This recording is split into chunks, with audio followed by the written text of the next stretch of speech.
Bom, pessoal, hoje nós vamos dar início ao novo capítulo e nós vamos começar a estudar formas homógrafas dos verbos. Aí vocês vão me perguntar, mas o que são formas homógrafas dos verbos, né? Para que serve? O que é isso?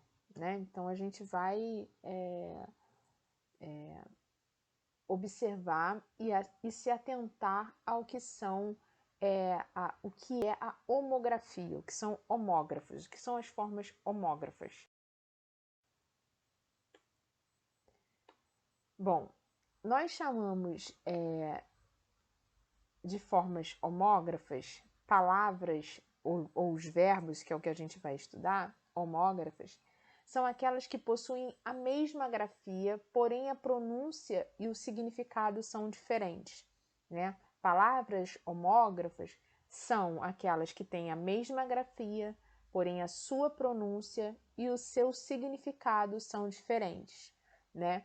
Isso significa que elas são escritas da mesma forma, mas o modo de falar e a significação apresentam diferenças. Então, a gente vai observar que isso também ocorre com os verbos. Algumas formas verbais podem ser confundidas, né? E merecem atenção. A esses casos de semelhanças, né? A essas semelhanças, nós chamamos de homógrafas, né? São as semelhanças, né? Possuem a mesma grafia, mesma pronúncia e significados diferentes, tá? Então a gente vai ver isso aplicado aos verbos. Então vejamos aí.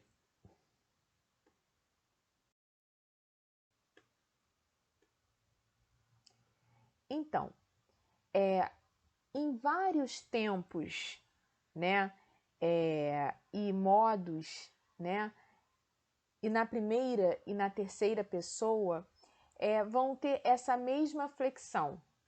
Quando isso ocorrer, o contexto é que irá se encarregar, né, de esclarecer de que pessoa se trata, né?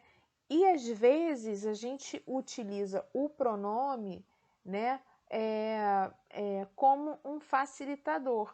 Ou seja, essa semelhança também vai ocorrer em alguns verbos, né? Então a gente as formas homógrafas dos verbos.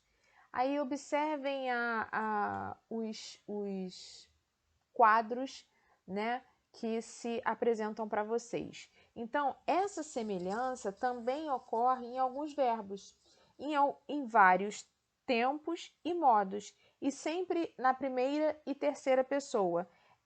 Essas formas homógrafas dos verbos vão ocorrer em alguns tempos e modos e sempre na primeira e terceira pessoa. Mas o que vai me fazer essa diferença, com que eu perceba a diferença, é o contexto, a forma da frase, né, que está sendo escrita, a ação, né, dessa frase é que vai me esclarecer de que pessoa se trata, né? Se vai ser a primeira ou a terceira. E aí vocês vão observar o uso do pronome, tá? Como um facilitador para essa diferença. Então a gente vê aí, ó, no modo subjuntivo, que eu corra na primeira pessoa, que ele corra. Aí, ó, é a mesma grafia, né? É o mesmo som, mas difere na primeira e terceira pessoa. No pretérito imperfeito, olha lá, se eu corresse e se ele corresse. Grafia idêntica, pronúncia idêntica, mas são pessoas diferentes, primeira e terceira. E eu uso o pronome lá, viu? Quando eu correr e quando ele correr. Então, isso se chama homógrafas. São as semelhanças, né? Na grafia e no som, né? Mas a pessoa difere. uma é a primeira e outra é a terceira. E o tempo verbal, né, são diferentes, né? Então, observem aí. Aí no modo indicativo é a mesma coisa. No pretérito imperfeito, pretérito mais que perfeito e o futuro do pretérito. Então, há diferença entre a primeira e a terceira pessoa do verbo, né? Então, a primeira pessoa lá, eu corria.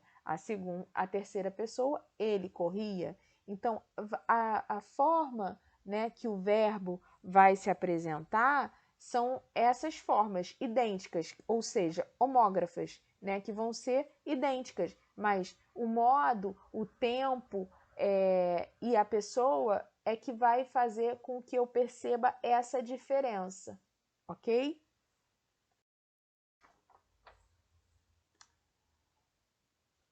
Aí a gente percebe aí, vamos ver aí, ó, que nós podemos utilizar, né, a partícula C. A gente também pode utilizar a partícula C, né, para usar, né, junto ao verbo, né, a gente pode usar a partícula ser junto ao verbo quando a gente quer generalizar uma ação. Então, quando eu quero generalizar uma ação, eu uso a partícula ser junto ao verbo. Então, por exemplo, fala-se, canta-se, vive-se. Eu estou generalizando. Fala-se, quem fala? Canta-se, quem canta? Vive-se, quem vive-se? Eu estou generalizando uma ação. Eu não determino, eu generalizo, né? Então, mas muita atenção, né? A gente não pode confundir esse uso dessa partícula ser com o pretérito imperfeito do subjuntivo, que tem a marca C dos dois S's C. Então, são duas formas bem distintas, elas são diferentes, tanto na referência ao tempo quanto na pronúncia. Então, por exemplo, observa aí, ó, fala-se sempre sobre esse boato. Então, o tempo desse verbo é o presente e a sílaba tônica está no Fá. Fala-se. No exemplo seguinte, tem aí: se eu falasse a verdade, você acreditaria. Então, o tempo desse verbo é o passado, a sílaba tônica é o lá e a pronúncia é diferente. Fala-se e falasse. Então, há uma diferenciação. Então, a gente precisa prestar bastante atenção quando a gente usa essa partícula ser junto ao verbo para generalizar uma ação e não confundir, né, com o pretérito imperfeito do modo subjuntivo, tá? Isso é importante, a gente se atentar a essa questão, ok? Uma outra relação, né, que causa um pouco de dúvida e confusão é entre o passado e o futuro, né? O final, o final nasal desses verbos, né, vai fazer parte do pretérito do futuro, do indicativo, na terceira pessoa do plural. Porém, a gente vai conseguir perceber essa diferença também através da referência ao tempo e na pronúncia. Então, aí, vamos observar: cantaram o boato por toda parte. Então, esse verbo está em quê? No passado. Qual é a sílaba tônica dele? É o tá. Cantaram o boato por toda parte, ou seja, no tempo passado. E quando eu digo ali, ó, cantarão o boato por toda parte. Ó, cantaram e cantarão. Eles têm uma forma homógrafas que é o nasal, A homografia deles é no nasal, né? Cantaram e cantarão. Então há uma confusão quando a gente escuta, uai, é com M ou com aotil, né? Às vezes a gente cria essa dúvida, né? Essa dúvida se faz presente nessa terceira pessoa do plural, né? Então a gente vai precisar observar a pronúncia, né? A pronúncia desse verbo, né? Então, quando eu digo aí, ó, cantaram e cantarão, é diferente, a minha pronúncia é diferente. Então, uma das dicas é essa: fala em voz alta para você perceber a diferença do tempo verbal. Um está no passado e o outro está no futuro. E as sílabas tônicas são diferentes, tá? Então, isso também é um ponto que é para ficar ligadinho. Conclusão. O que a gente percebe aí? Né? Para a gente aplicar corretamente os verbos, é preciso que a gente fique atento ao contexto em que ele está sendo empregado e a sua pronúncia. A gente precisa perceber